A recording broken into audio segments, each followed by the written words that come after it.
जय हिंद दोस्तों। अग्निपथ योजना को लेकर के कई तरह की बयानबाजी हो रही है आज, और इसके ऊपर बहुत बड़ा बयान आया है और एक ऐसे शख्स का बयान आया है जिनको मैं खुद जानता हूं। हमारे वो जीओसी साहब थे और उनको 71 में एक पैर में गोली लगी थी, डिसेबल थे, घायल थे और इतने सख्त थे कि मैं आपको सच बता रहा हूं। सख्त का मतलब ट्रेनिंग सख्त, वो खुद भी उस चीज को इंप्लीमेंट करते थे अपने लिए और सेना के सभी के लिए। ना ही कोई जेसू मैच चलता था, ना ही कोई अफसर मैच चलता था।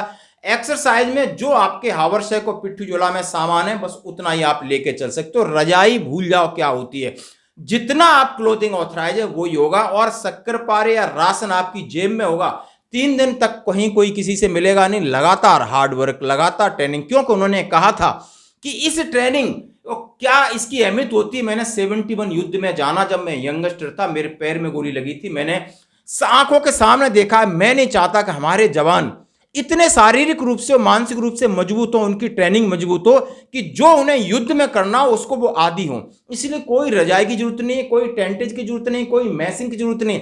बहुत सारे कमांडिंग अफसर हो चाहे सीनियर अधिकारी हो, किसी को नहीं, उनके जितने नीचे थे पूरा डिप का डिप इसी तरह की ट्रेनिंग करता था। 3 साल उनके साथ ये मैंने देखा है। आज उनका बयान आया अग्निपथ के ऊपर, आपको जरूर सुनना होगा। जबरदस्त जबरदस्त एक अधिकारी है, मैं उन्हें सैल्यूट करता हूं।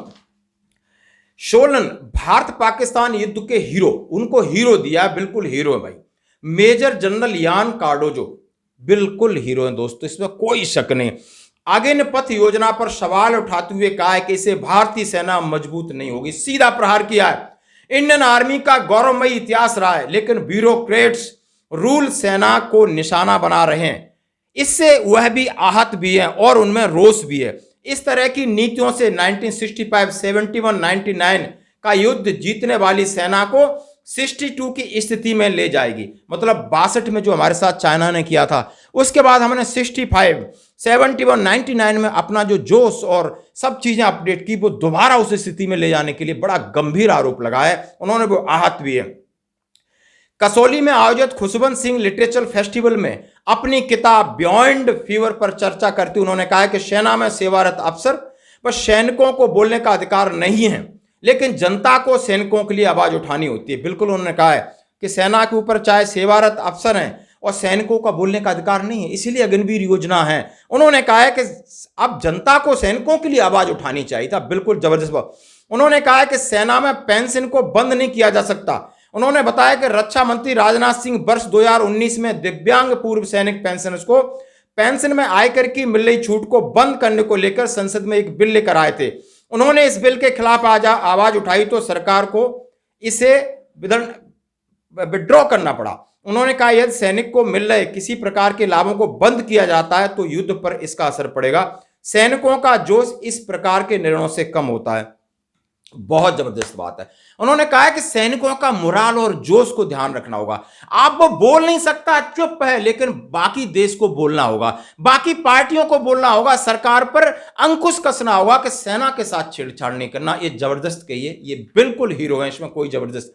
उन्होंने बताया कि वर्ष 1971 में युद्ध के दौरान जब मैं घायल हुआ था और करीब 9 महीने के बाद जब मैं अस्पताल से उन्हें छुट्टी दी गई तो सीडीओ से एक उन्हें पत्र के माध्यम से सूचित किया गया कि उन्हें आधा वेतन दिया जाएगा।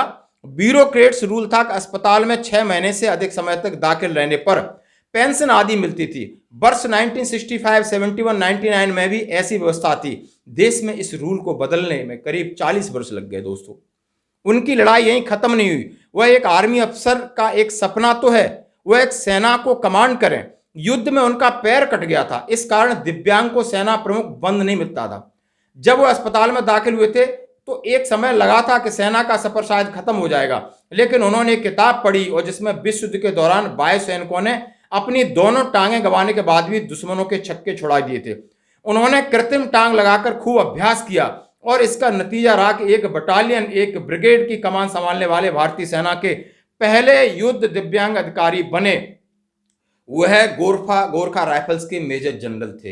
हाँ जी दोस्तों, इसमें कोई शक नहीं है। मैंने आपसे पहले ही कहा था, इनका नाम आज भी, जब मैं रिक्रूट था जीओसी साहब थे हमारे, यान कार्डो साहब, उनका पैर और लंगड़ा के चलते थे और इतना पैदल चलते थे कि ऐसे लोग हैरान हो जाते थे। और बिल्कुल अपना पूरा सामान लेके, अपना पर्सनल हथियार लेके मैप ऐप सब लेके चलते। तो इसी तरह पूरी फौज को चलाते थे, एक डिप को चलाता था। लोग ऐसे परेशान थे को सर्दी में भी कोई रजाई कुछ नहीं, कोई मैस नहीं, कोई कहीं नहीं, जो मिल आपके पैकेट में है 2-3 दिन उसी खाने से काम चलाइए, उसी पानी से, उसी वाटर बोतल में पानी उसी से काम चलाइए। और उन्होंने कहा कि जो हालत हमने देखी है वो सेना के अंदर नहीं कर। आज वो हाथ हैं, आज वो दुखी हैं इस अग्निपथ से दोस्तों, इस अग्निपथ, इस अग्निवीरों से, जिनके लिए बिल्कुल सॉफ्ट ट्रेनिंग का प्रावधान है। यूनिट में सॉफ्ट हैंडलिंग एसओपी रखी गई है, इनके साथ कोई छेड़ेगा नहीं, ड्यूटी नहीं करेंगे, हार्ड वर्क नहीं करेंगे, ये नहीं करेंगे, वो नहीं करेंगे। फिर ये क्या करेंगे? अरे ये नहीं करेंगे तो सेना तो कमजोर हो रही है अल्टीमेटली। दोस्त आज सेना और देश की बात कह रहे हैं ये हीरो, मैं उन्हें सैल्यूट करता हूं। धन्यवाद दोस्त।